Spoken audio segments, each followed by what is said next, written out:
warahmatullahi wabarakatuh. Perkenalkan, saya Narsila Ramadhani dari kelas D dengan NIM 2404045010004. Kali ini saya akan memaparkan materi makalah saya yang berjudul Peran konselor sekolah dalam membantu peserta didik menghadapi masa transisi perkembangan. Langsung saja bagian pertama yaitu pendahuluan. Pendahuluan ini menjelaskan bahwa masa transisi perkembangan merupakan periode penting dalam kehidupan peserta didik yang melibatkan berbagai perubahan signifikan pada aspek fisik, psikologis, sosial, dan akademik.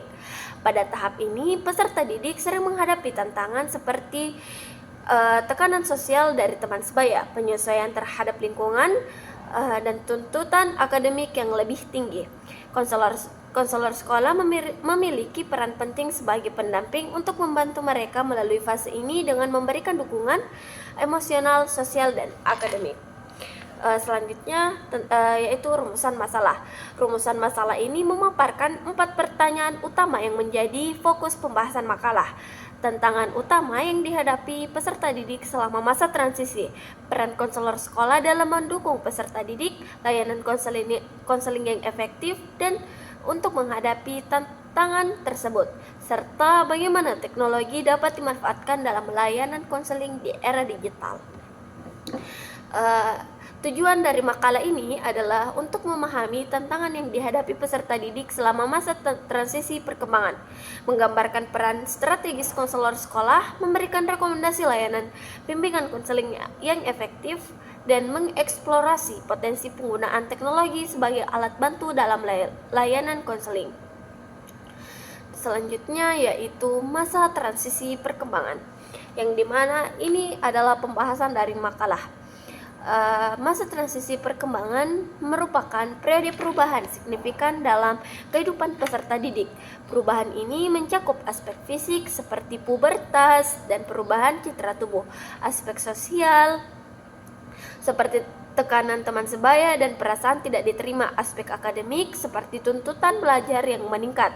Perubahan ini sering memengaruhi kondisi emosional peserta didik, memicu kecemasan, stres, dan menurunnya rasa percaya diri. Selanjutnya, peran konselor sekolah. Konselor sekolah memiliki peran penting dalam mendampingi peserta didik selama masa transisi. Tugas sekolah mereka meliputi pencegahan masalah, memberikan interferensi langsung untuk membantu peserta didik yang menghadapi krisis emosional, dan mengembangkan keterampilan sosial serta manajemen stres. Konselor juga menyediakan layanan konseling individu dan kelompok, serta program pendidikan sosial dan emosional untuk mendukung kesejahteraan siswa secara menyeluruh. Dan selanjutnya yaitu tantangan era digital. Di era digital ini, media sosial dan teknologi memberikan tantangan baru bagi peserta didik. Tekanan untuk memenuhi standar kecantikan dan gaya hidup yang dipromosikan di media sosial sering memperburuk citra diri dan kesehatan mental siswa.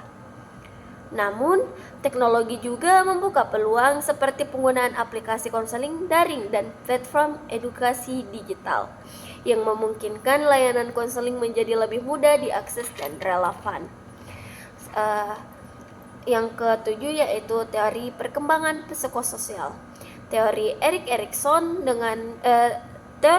Erikson tentang perkembangan psikososial menyoroti pentingnya tahap identitas versus kebingungan peran pada masa remaja, di mana peserta didik berusaha menemukan identitas mereka. Krisis identitas ini sering memunculkan konflik antara nilai-nilai keluarga dan norma teman sebaya. Peran konselor adalah membantu siswa memahami dan menyelesaikan konflik ini.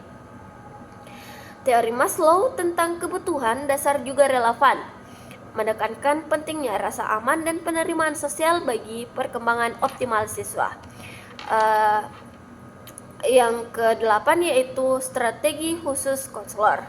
Konselor dapat menerapkan berbagai strategi seperti program berbasis kelas untuk pelatihan pengelolaan stres dan manajemen waktu. Selain itu, melibatkan siswa senior dan senior sebagai mentor bagi siswa junior, dapat membantu peserta didik berbagai pengalaman dan solusi. Kolaborasi dengan komunitas lokal seperti pusat kesehatan mental juga dapat memberikan dukungan tambahan yang diperlukan oleh peserta didik. Dan yang ke-9 yaitu teknologi dalam konseling. Teknologi dapat dimanfaatkan untuk meningkatkan layanan konseling melalui aplikasi daring, survei digital untuk memantau kebutuhan siswa, dan kampanye untuk menyebarkan informasi kesehatan mental. Platform digital ini memungkinkan konselor memberikan layanan yang lebih cepat, efisien, dan sesuai dengan kebutuhan siswa di era modern. Kita sudah sampai di tahap terakhir, yaitu kesimpulan. Kesimpulan dari presentasi ini adalah bahwa masa transisi perkembangan menghadirkan tantangan besar bagi peserta didik. Namun dengan peran konselor sekolah yang tepat, peserta didik dapat dibantu untuk mengatasi perubahan ini. Teknologi menjadi alat yang penting untuk mendukung layanan konseling yang lebih efektif dan adaptif di era digital. Mungkin itu saja presentasi dari saya terkait tugas makalah dari Bapak dosen. Itu saja yang bisa saya sampaikan. Mohon maaf bila ada kekurangan. Sekian, terima kasih. Wassalamualaikum warahmatullahi wabarakatuh.